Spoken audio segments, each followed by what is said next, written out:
Ouais, il est potox, c'est Antox et bienvenue dans cette nouvelle vidéo consacrée à la critique de l'épisode 3 de The Walking Dead Dead City. Encore une fois, format hebdomadaire, du coup, enfin je dis encore une fois mais c'est début de l'épisode en fait. Format hebdomadaire, donc on va parler cette fois-ci donc de l'épisode suivant. Donc j'ai fait la critique sur l'épisode 1 et l'épisode 2, si vous ne les avez pas vus, bouton oui en haut à droite, ce sont des pépites. Elles sont à la fois extrêmement mauvaises et extrêmement bonnes. Je parle pas de mes critiques, je parle des épisodes. Mais bref, allez voir les critiques en question, au moins vous aurez un avis un peu plus général, vous aurez aussi un peu plus de contexte. Parce que là du coup vous arrivez en plein milieu de l'épisode, enfin en plein milieu de la série pardon. Comme d'habitude, nous allons spoiler de fou furieux. Donc si vous n'avez pas vu l'épisode, je vous invite à aller voir d'abord l'épisode et ensuite revenir sur cette vidéo, mettre votre petit pouce bleu, vous abonner bien évidemment, vous abonner, activer la cloche, partagez, commentez. Allez voir l'épisode, faites-vous votre propre avis et ensuite on en discute tous ensemble. Alors on s'était quitté sur l'épisode 2 avec la fuite de Ginny et j'avais dit par rapport à mes doutes, enfin à mes craintes plutôt, j'avais un peu peur que ce soit juste un faux suspense, qu'ils aient uniquement fait ça pour faire croire qu'il se passe quelque chose alors qu'en fait c'était purement artificiel. Et ben au final non, mes craintes ne sont absolument pas, enfin elles sont complètement brisées puisque au final ils ont fait quelque chose de super intéressant. D'ailleurs justement j'en avais également parlé, c'était pour revenir à Manhattan, du coup c'était intéressant et il s'avère que c'est exactement ce qu'ils ont fait, ils l'ont fait vraiment venir à Manhattan. Alors comment est-ce qu'elle est venue, c'est un peu chelou. Enfin peut-être par rapport à des ponts, mais même pas, les ponts en fait se sont complètement coupés. Donc j'avoue que je sais pas trop comment elle est venue d'ailleurs. Parce qu'on la voit sur la moto, puis ensuite elle dégage la moto. Donc c'est quand elle arrive près du lieu, donc de Manhattan, et elle voit Manhattan de loin. Elle est venue à la nage? Bah non, elle est pas venue à la nage puisqu'elle est toute sèche. Elle est sec comme on essuie. Ah j'avoue je sais pas en fait. Attends je vais revoir le passage parce que là j'avoue que c'est un peu intriguant. Ok non, en réalité c'est putain c'est super intéressant en fait parce qu'il a tellement d'éléments que j'ai... Enfin après c'est des petits détails mais j'avoue que quand j'avais regardé l'épisode j'avais pas spécialement fait attention. Mais en fait ouais elle avait pris une sorte de... Donc il y a des affaires qui jonchent le sol et elle prend une sorte de... je sais pas moi, de panier ou un truc comme ça. Elle s'en sert un peu comme radeau. Alors je suis pas certain que ce soit très efficace pour tenir sur l'eau, mais apparemment elle a réussi. Donc bon, à moins qu'ils aient utilisé des effets spéciaux pour ça, moi j'ai envie de te dire pourquoi pas. Et du coup elle arrive à Manhattan, donc pour le coup c'est ultra intéressant, c'est cohérent. J'avais des craintes, même pendant la vidéo j'avais une crainte que c'était incohérent et au final ça l'est quand même. Donc franchement chapeau. Et en fait là j'avance un petit peu parce que c'était même pas là où je voulais en venir, mais dans tous les cas voilà, ma plus grosse crainte c'était ça par rapport à donc à la cohérence et surtout au suspense. Et au final, ils ont absolument tout respecté. Donc vraiment, je suis très content. D'ailleurs, je vous le dis direct, je suis extrêmement content de cet épisode. Je vais forcément vous donner plus d'arguments, bien sûr. Mais c'était un très très bon épisode. Et cet élément-là, qui était pour moi l'élément principal par rapport au lien avec l'épisode 2, il était ultra important. Et du coup, voilà, il est totalement respecté. Donc, c'est cool. Alors justement, on va commencer donc à faire les choses dans l'ordre. Quand on arrive, donc le début de l'épisode, on voit Ginny etc et moi dans la forêt, et moi je me dis c'est simplement quand elle est en train de partir, ou voilà c'est le moment présent, mais en fait non, c'est une transition à un flashback, enfin c'est un flashback, et du coup la transition est plutôt intéressante parce que du coup on arrive, il y a beaucoup de du coup je pense dans cette phrase, on arrive à un moment où ça fait le lien direct avec l'épisode 2, sauf qu'on revient dans le passé, et ça il l'avait déjà fait dans l'épisode 2 où on voit Maggie, on la voit en fait, on voit Ginny sur le lit. Et à un moment donné, donc la caméra elle tourne, elle fait un panoramique sur la porte. Et là il y a un petit fondu rapide qui s'enchaîne. Et on voit Maggie qui rentre, mais elle est pas censée être là. Donc on se demande ce qui se passe. En fait on découvre que c'est c'est Herschel qui est sur lui, et c'était dans le passé. Ils ont déjà fait une transition comme ça. Et là ils ont fait un peu la même chose. Alors pas vraiment non plus avec la même mise en scène, puisque voilà il y a une coupure puisque c'est un autre épisode. Mais en tout cas le fait qu'ils aient enchaîné comme ça, c'est ultra pertinent, et j'ai envie vraiment de dire chapeau monsieur quoi. Vraiment le réalisateur est très très fort. Le réalisateur, je sais pas si ça a été prévu par les scénaristes à la base, mais de toute façon les scénaristes pour cet épisode là, et j'ai même envie de dire par rapport à l'épisode 2, ils sont vraiment très bons. Je sais pas si c'est les mêmes, je sais pas si c'est le même par rapport à l'épisode 1, mais j'avoue que l'épisode 1 il y avait vraiment de gros problèmes. Là ça va beaucoup mieux même. Donc je suis ultra hypé, même si j'ai un peu peur pour la fin, mais je développerai plus tard. Mais en tout cas voilà, l'ouverture nickel, rien à dire. Je voulais aussi parler par rapport aux VFX, les VFX également. Alors j'ai un peu plus regardé, j'ai un peu plus fait attention pour le fameux générique. Et le générique, encore une fois, il claque sa mère, il n'y a pas de problème. Mais sans tous ces VFX qui sont très très bien faits, hein, encore une fois, ça donne de l'ambiance et tout. Mais sans tout ça, en fait, c'est de la 3D. Et on voit que c'est de la 3D puisque c'est genre de la PS3, encore une fois. Donc ils doivent vraiment éviter d'utiliser la 3D. Alors là, c'est pour un générique. Et en plus, le générique, voilà, il y a un format très particulier parce que voilà, c'est ultra sale, etc. C'est saccadé et tout pour vraiment montrer l'horreur de la série, j'ai même envie de te dire de la ville, puisqu'on voit justement la ville. Là pour le coup ça marche. Mais s'ils refont des trucs comme avec l'épisode 1 où on voit vraiment des zombies en 3D, là ça va vraiment être dégueulasse. Ou alors il faut mettre le paquet, parce que là le problème c'est qu'il n'y a plus de tous ces VFX, toutes ces textures, etc. Là l'image elle est pas saccadée, là on le voit en 60 FPS, donc enfin c'est pas du 60 c'est du 25, mais vous avez compris, là l'image elle est clean, donc forcément le moindre défaut ça se voit. Là pour le coup ils ont pas fait de 3D, ou alors je pense qu'ils ont pas fait de 3D parce que le truc est vraiment ultra bien fait. En fait c'est par rapport au cerf, on voit à un moment donné donc il chasse un cerf pour bouffer forcément. D'ailleurs c'est ultra triste pour le cerf, mais bon malheureusement c'est la vie, hein, j'ai envie de te dire. Et on le voit être pendu avec les tripes à l'air, et du coup le truc on y croirait. Enfin j'espère que c'est pas un vrai cerf qui a été tripé, parce que ça serait dégueulasse et j'ose même pas imaginer dans le studio comment ça devrait schlinguer la merde. Mais en tout cas si c'est fait par des maquilleurs, etc., ou par des accessoiristes, franchement ils ont fait un super bon taf parce qu'on y croirait vraiment. Et moi c'est ça que j'aime en fait, je veux voir des effets spéciaux comme ça, des effets spéciaux qui soient... On n'est pas obligé d'utiliser tout le temps de la 3D, on peut utiliser la 3D, mais dans ce cas là il faut mettre le paquet, il faut pas utiliser de la 3D de PS3 hein. Là pour le coup ça n'a pas été fait, ça a été fait dans les règles de l'art, et le résultat il est là. Il y a aussi un autre effet spécial, mais j'y reviendrai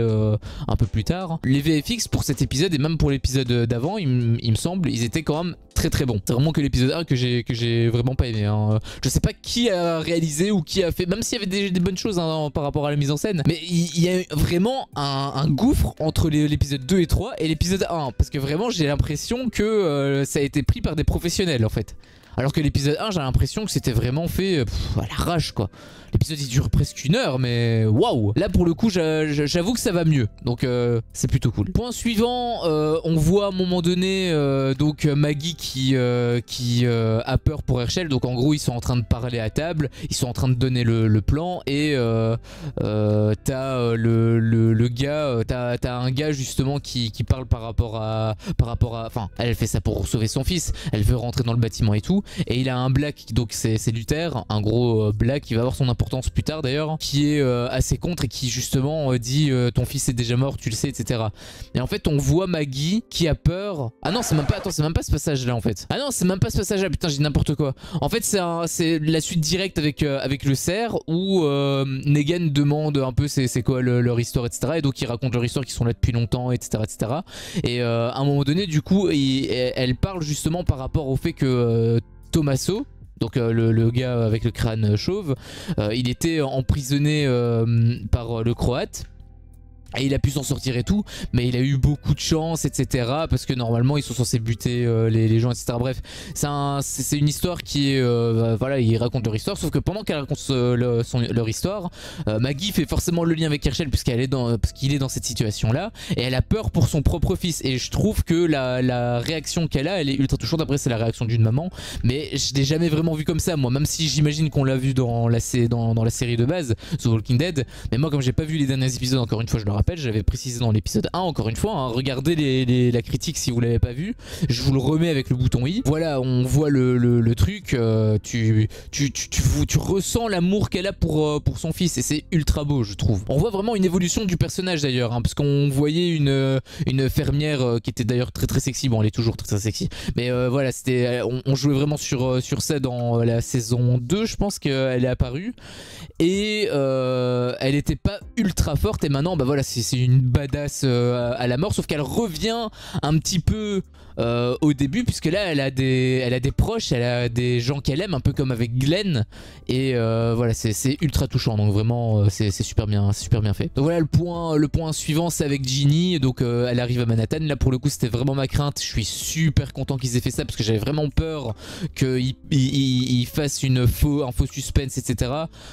Juste pour en plus développer le flashback. Là, en plus ils ont fait deux en un package, puisqu'ils ont non seulement développé le personnage avec un flashback, mais en plus ils ont fait en sorte que l'action ait réellement un impact sur l'épisode.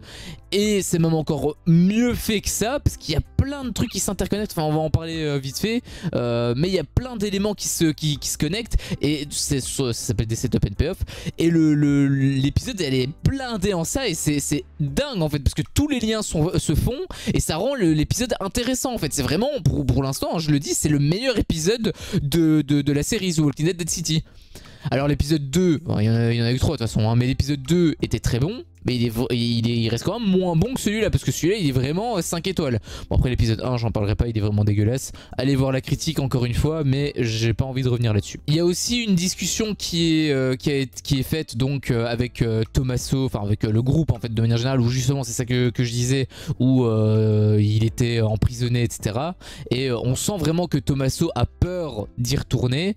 Et ça rend vraiment le personnage plus humain et super intéressant.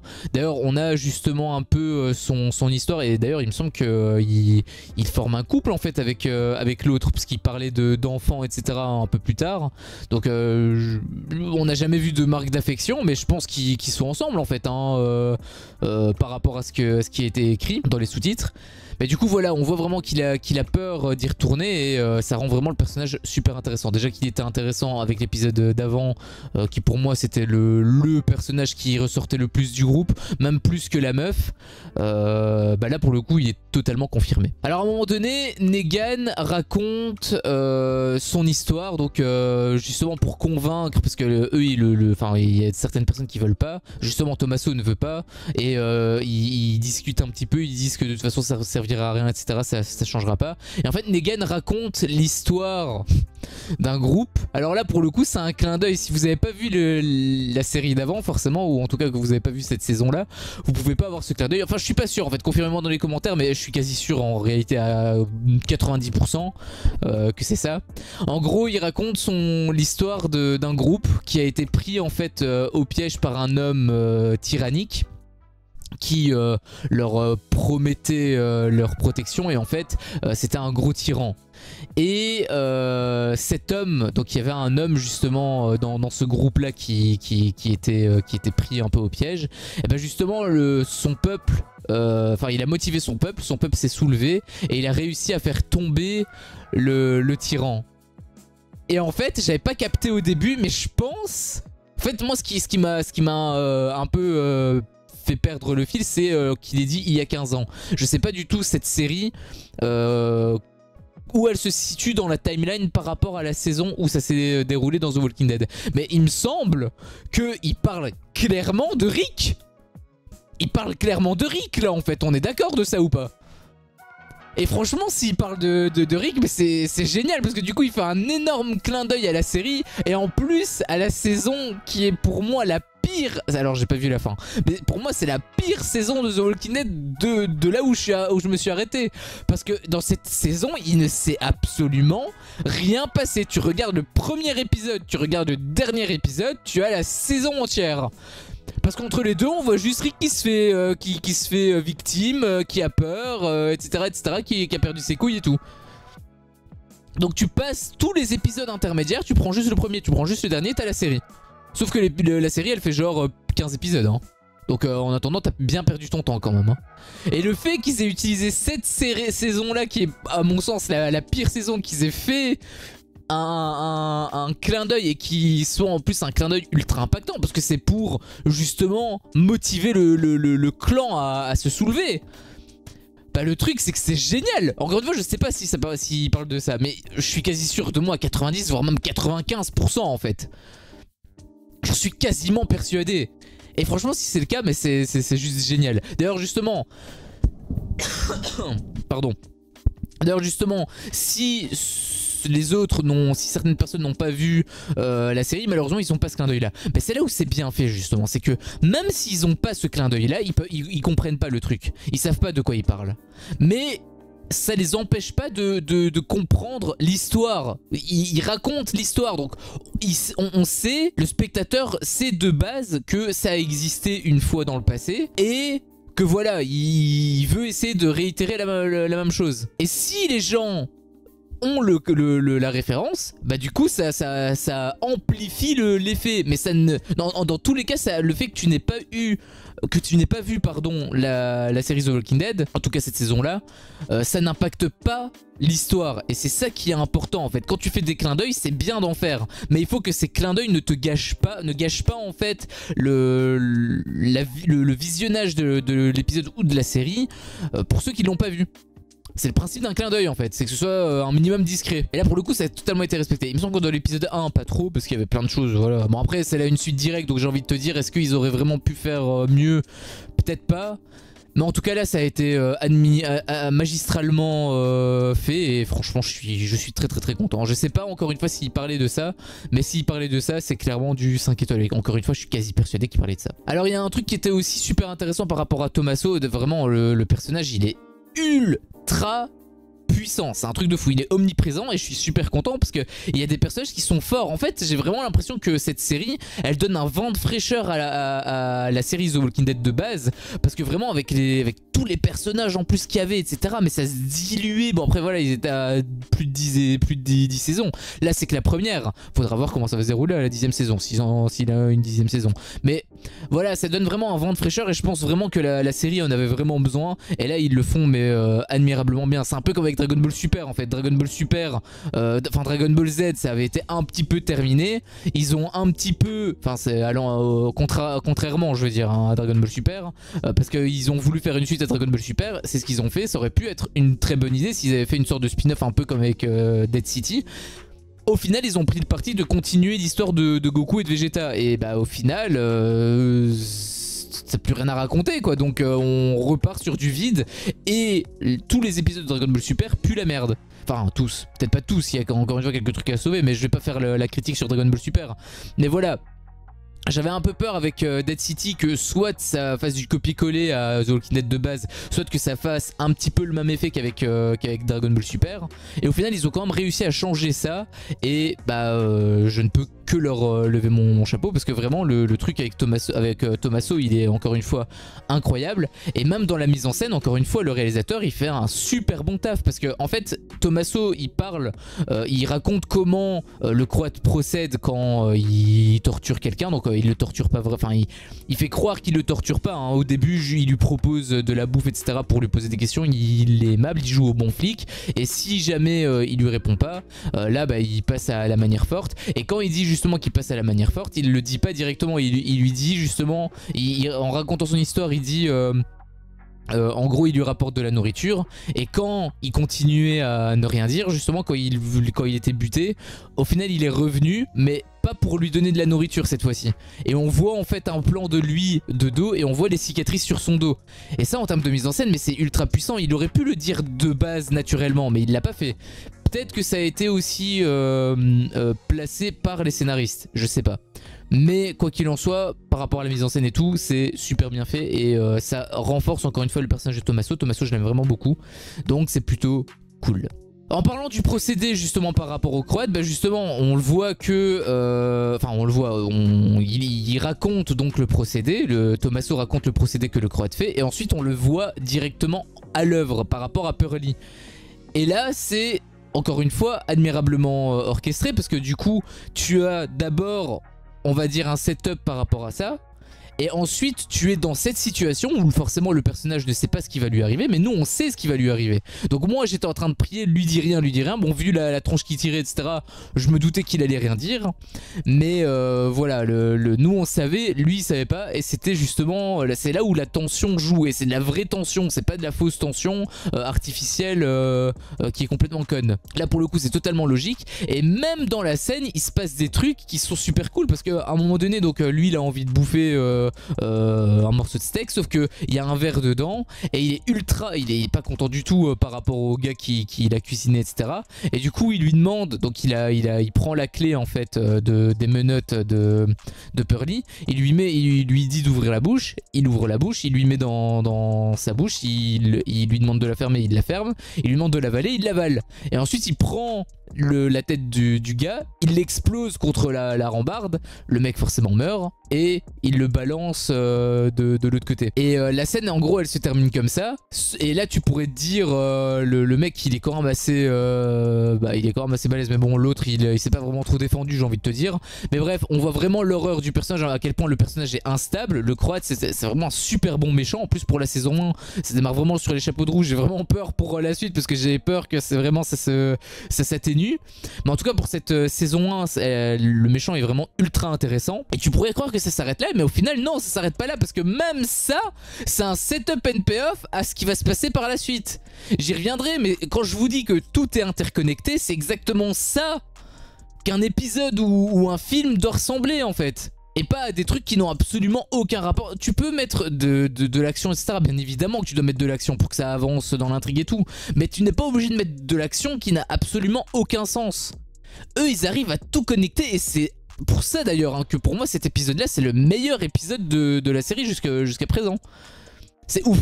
Vraiment c'est ouf. Donc justement je parlais par rapport à l'horreur du personnage. Donc le méchant vraiment ultra charismatique. En fait il me fait penser à Negan. Vraiment quand Negan est arrivé il me fait exactement penser à lui. Enfin par rapport au charisme. Par rapport à son côté instable il fait plutôt penser à l'empereur en fait. Je sais pas si vous vous souvenez, saison 4. Je sais plus s'il s'appelle l'empereur mais il me semble qu'il s'appelait l'empereur.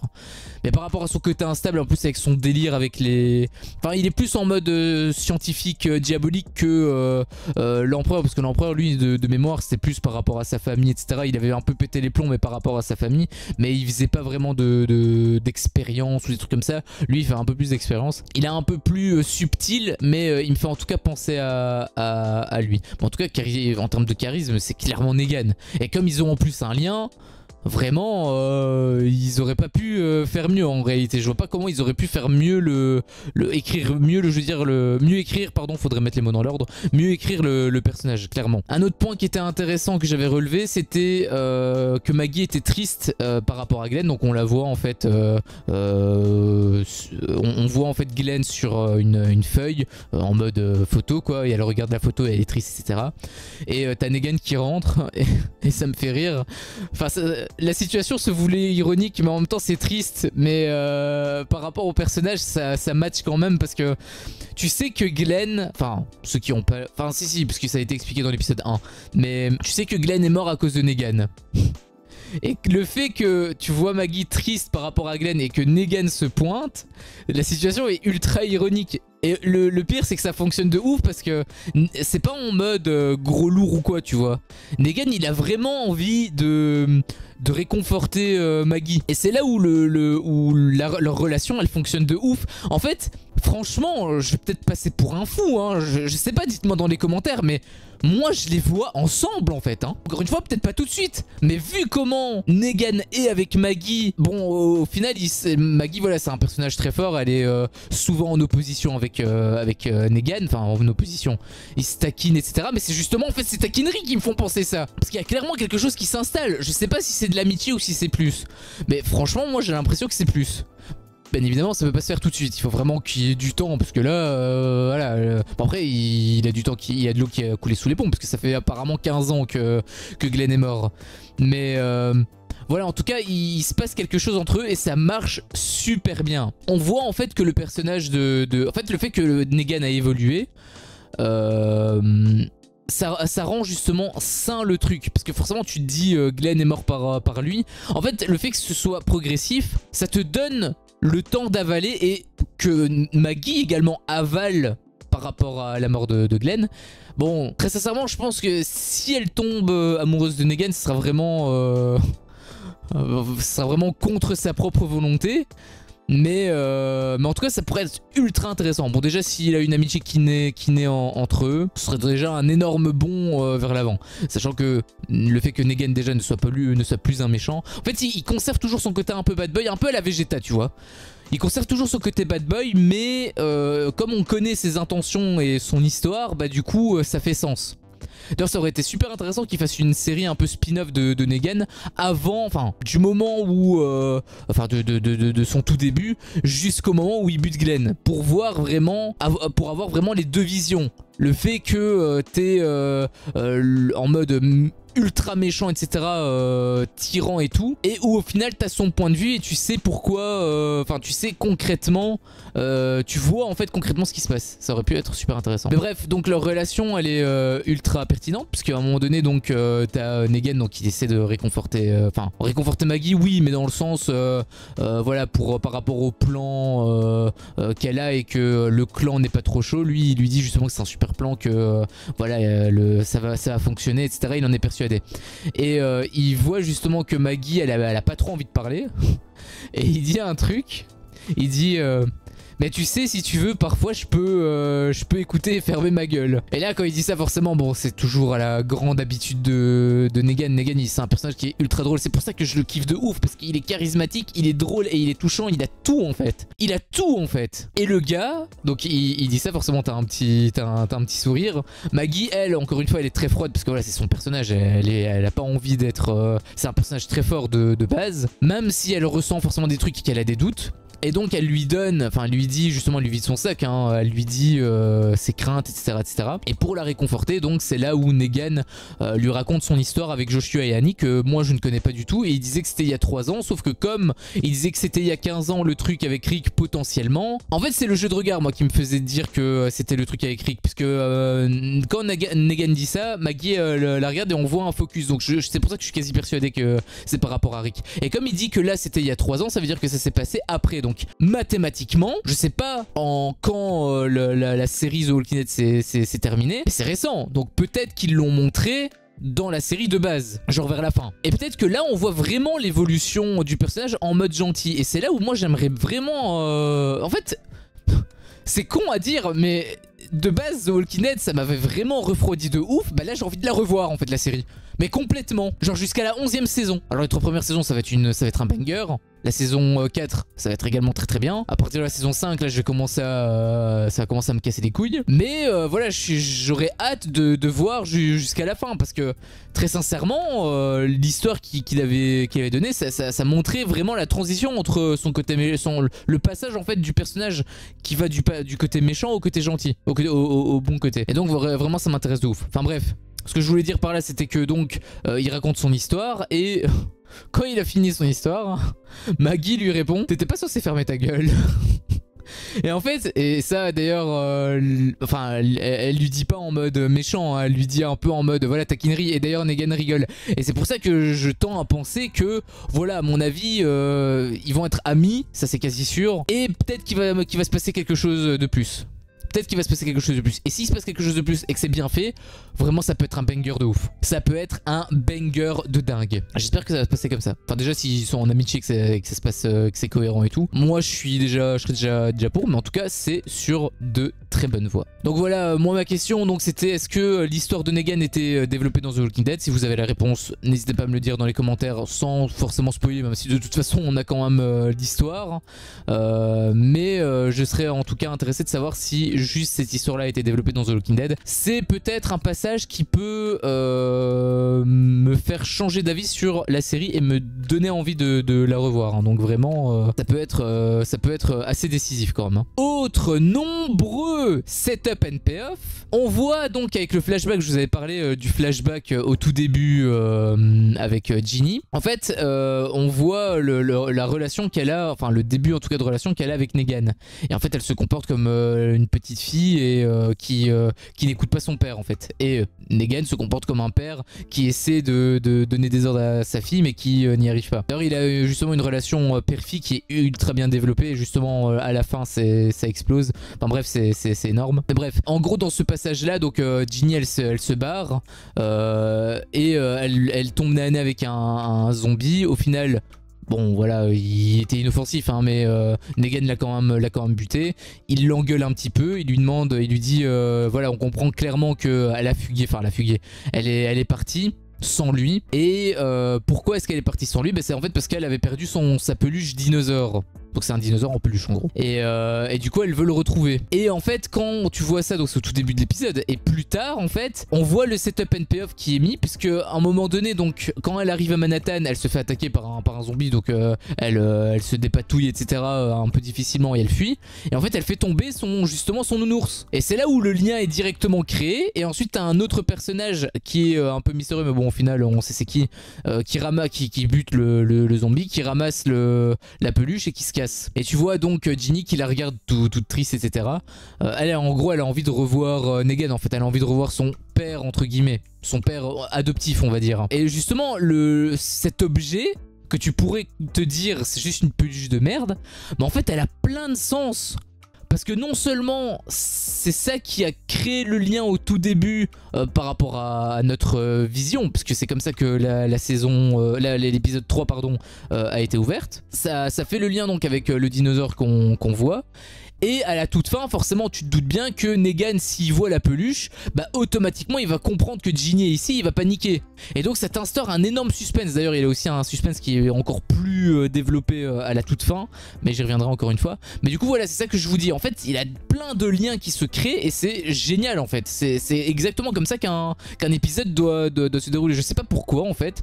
Toutes les séries récentes, je veux dire, ne sont pas comme ça. Ça fait très longtemps que j'ai plus vu un épisode ainsi, hein. Très très longtemps, hein. Et je trouve ça aberrant. Et donc bien évidemment il y a aussi un travail de mise en scène et également de scénario, et c'est ultra bien fait. Vraiment je tire mon chapeau mais très très bas au réalisateur et également au scénariste, parce qu'ils ont vraiment fait un putain de taf.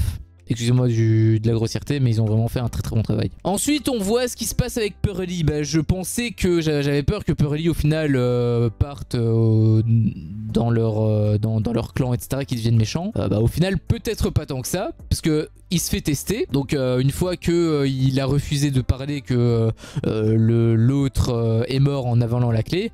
C'est là où le setup and payoff est intéressant. C'est que donc Pearly se fait tester et donc il se fait un peu droguer et on l'emmène dans un octogone là, un octogone sans règles. On l'attache à un poteau, une sorte de bar à striptease là avec des menottes, et on lui envoie un zombie. Et donc il doit buter le zombie. Et donc le zombie en question, c'est qui? Bah c'est le mec qui s'est fait buter juste avant. Ok, avec la clé en bouche. Et donc il bute le zombie pour se sauver. Et ensuite, qu'est-ce qu'il fait?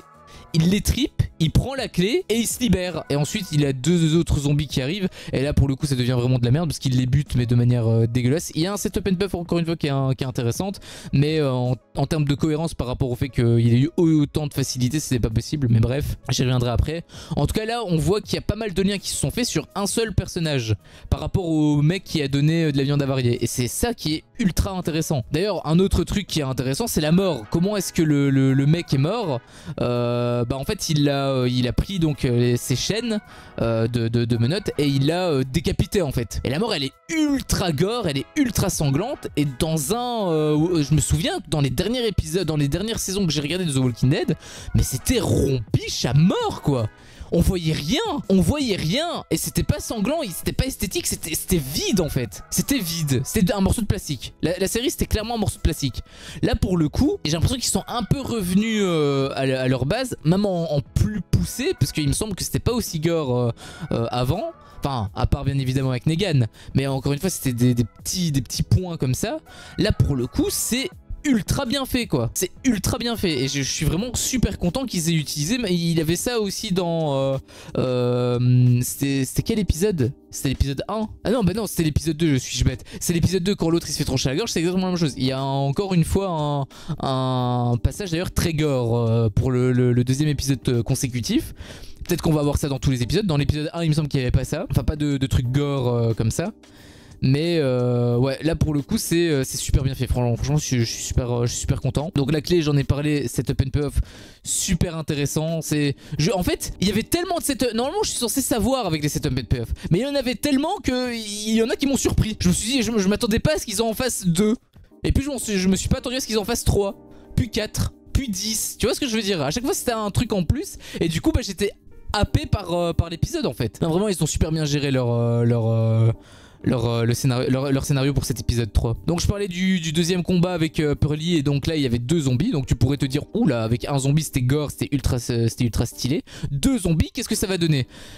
Bah en fait c'était pas ouf parce que il prend juste sa chaussure et il donne des coups de tanné dans la gueule des zombies. Alors tu pourrais dire ça pourrait être super intéressant. Oui, ça aurait pu être super intéressant. Sauf que le premier zombie il le bute en un coup. Parce qu'il donne juste un coup, hop il est mort. Je sais pas pourquoi. Et deuxième zombie, alors là il va un peu plus...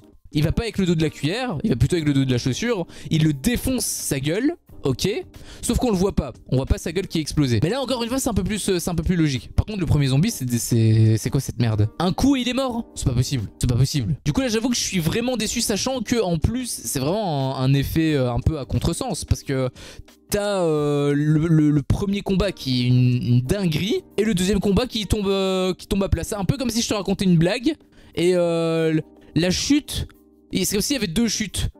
Et la première chute elle est ultra efficace. Enfin il y a deux chutes qui sont censées être exponentielle. Ok, la blague est censée être plus impactante avec la deuxième blague, avec la deuxième chute. Sauf qu'au final la deuxième chute elle est moins impactante que la première. Bah là c'est la même chose. Là c'est exactement la même chose. Bon mon exemple est éclaté parce que tu fais pas deux chutes quand tu racontes une blague. Mais t'as capté un petit peu le délire. T'as vraiment un pic qui s'est mis. Et ensuite t'as un deuxième pic mais qui est plus bas que le premier. Donc forcément ça fait un peu pas le figure à côté quoi. Par contre là où c'est intéressant c'est le fait qu'il ait pris... Quand il voulait prendre sa botte, en fait il voulait prendre sa botte gauche à la base. Sauf qu'il a hésité.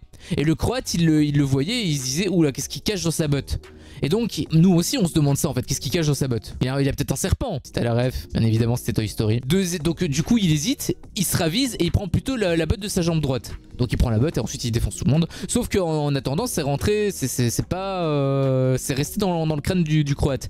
Et donc, le croate, il vient et donc, il raconte son histoire avec voilà, la protection, tout ça. D'ailleurs, le croate raconte également sa propre histoire. On a un peu plus d'infos avant qu'il rencontre Negan. D'ailleurs il a un petit clin d'œil avec Negan. Et j'avoue que son histoire est assez intéressante. Et c'est ça en fait le truc avec les méchants. C'est qu'un méchant qui est méchant ça sert à rien. Il faut un méchant qui ait de la profondeur. Et là ils le font directement. Et c'est super bien fait. Parce qu'en plus avec le côté instable et le côté cruel du personnage. Alors bien évidemment il était une personne comme vous et moi. Et c'est là en fait où tu te dis mais n'importe qui peut vriller en un claquement de doigts. C'est un peu comme avec le Joker. Avec Joaquin Phoenix. C'est exactement le même délire en fait. Peut-être qu'ils se sont inspirés d'ailleurs du Joker de Joaquin Phoenix, mais bon bref. C'était en tout cas, son histoire en tout cas elle était assez touchante. C'est là où tu te dis mais en fait j'aurais pu être lui en fait. J'aurais pu être le croate. N'importe qui de nous peut être le croate. C'est dingue de penser ça. C'est vraiment dingue de penser ça. Mais bon bref, donc il raconte son histoire et donc il lui dit qu'il doit protéger les siens et donc il veut prendre, il arrache la botte de Pearly, il regarde ce qu'il a et en fait qu'est-ce qu'il avait? Bon nous on s'attendait à peut-être ce qu'il y a un couteau ou quoi, mais après ça aurait été complètement con parce qu'il l'aurait forcément utilisé. Après, utilisé peut-être pas parce que s'il voulait s'échapper ou autre, peut-être qu'il l'aurait pas justement utilisé ouvertement, sachant qu'il regarde le croate je pense. Donc il pourrait douter par rapport à ça, mais au final c'est même pas ça. Donc il y a même un revirement de situation par rapport à ça. Vraiment le suspense était vraiment super bien amené. Bon en réalité nous on était censé le savoir parce que alors on savait pas qui cachait ça dans sa botte il me semble, mais on savait qu'il avait un bout de papier et d'ailleurs justement il retire le bout de papier de sa chaussure et là on voit une lettre et c'est quelqu'un qui parle, qui le supplie de venir l'aider, etc. Et quand il est en train de la lire, et c'est ça en fait qui est incroyable, c'est que le croate est en train de lire la lettre et pendant qu'il la lit on sent toute la peine que Pearly a. Et ce qui est encore plus incroyable c'est que nous on sait que le mec qui a écrit la lettre c'est le gars qui s'est suicidé dans l'épisode d'avant où il a fait son hommage etc avec le chapelet dessus quand il l'avait posé sur le cercueil un peu bricolé. Et voir Pearly à ce point affecté, forcément il est tout seul maintenant, il a plus personne. Au final il lâche le morceau, très sincèrement c'est un peu normal. Je sais pas ce qu'il va devenir. Peut-être qu'il va devenir, moi je pense qu'il va justement devenir membre du clan. Genre il a réussi le test, il a coopéré, voilà à mon avis il va rejoindre le clan. Sachant qu'en plus s'il est tout seul, bah du coup il représente plus vraiment de menace pour le croate. Donc à mon avis il va l'intégrer dans ses rangs. Ce qui me ferait chier parce que voilà moi je voulais qu'il soit gentil. En plus on voit que c'est un gentil donc enfin bref. Peut-être que ça va changer bien évidemment d'ici la fin de la saison ou de la série. En tout cas voilà, ce passage là avec Pearly elle est ultra triste et ultra touchante. Et vraiment... Encore une fois, tous les acteurs sont 5 étoiles. Mais Pearly, par rapport au côté triste, moi il m'a déchiré en fait. Il m'a déchiré vraiment. C'est ouf. Alors il y a un truc par contre que je sais pas, faudrait peut-être que je me remette l'épisode 2 ou l'épisode 1, plutôt l'épisode 1 du coup. Mais Maggie, comment elle sait avec le dinosaure en peluche? Est-ce qu'elle l'avait dans l'épisode 1, Ginny? Je me souviens plus en fait. Pour le coup c'est un petit détail, n'hésitez pas à me dire dans les commentaires hein, si vous avez l'info.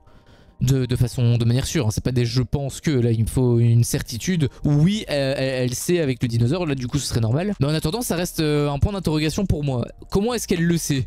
Je suis peut-être passé à côté d'un truc, hein, je sais pas. Mais en tout cas c'est chelou.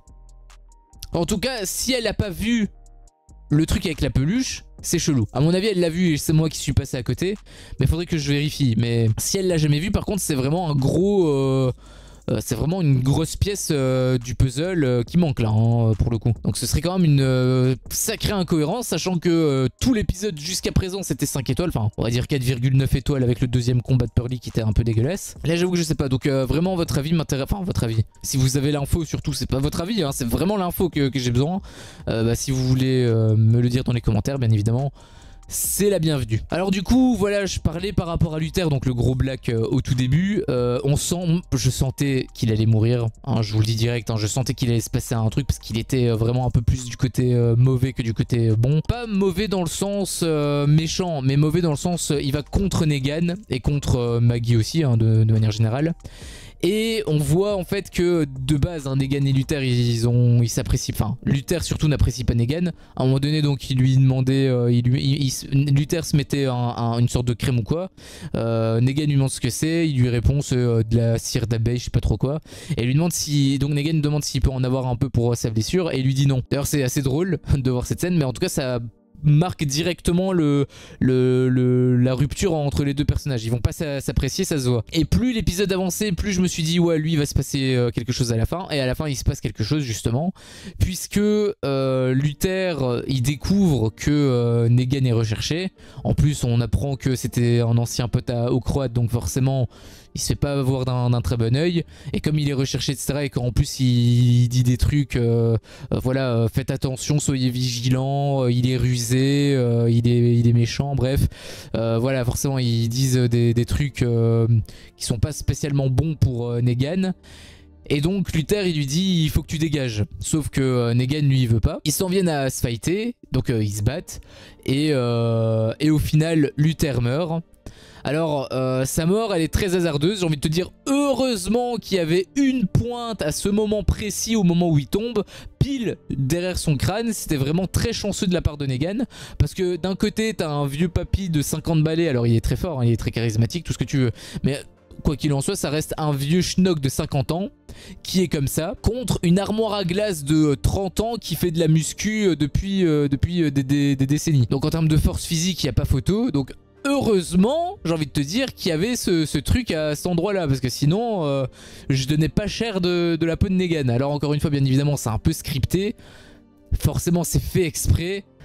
Mais j'avoue que c'est un peu dommage qu'ils aient pas tourné la chose un peu différemment. À la toute fin donc on voit que Negan rend la peluche, enfin donne la peluche donc à Ginny et il lui dit donc avec le sifflement, d'ailleurs c'est aussi un setup qui va forcément avoir un payoff plus tard j'en suis persuadé, où il dit voilà si tu as besoin de moi siffle, et donc il siffle d'une certaine manière et j'accourrai. Donc voilà on s'attend, enfin en tout cas je sais pas vous mais moi je m'attends à ce qu'à un moment donné Ginny soit en danger ou autre, qu'elle siffle et que Negan l'entendent et qui viennent la sauver. Et donc ce que je voulais dire par rapport à ce point là c'était que c'était super intéressant parce que quand il dit ça il lui dit mais bon de toute façon les promesses c'est du vent, en parlant donc du fait qu'il viendra la secourir pardon.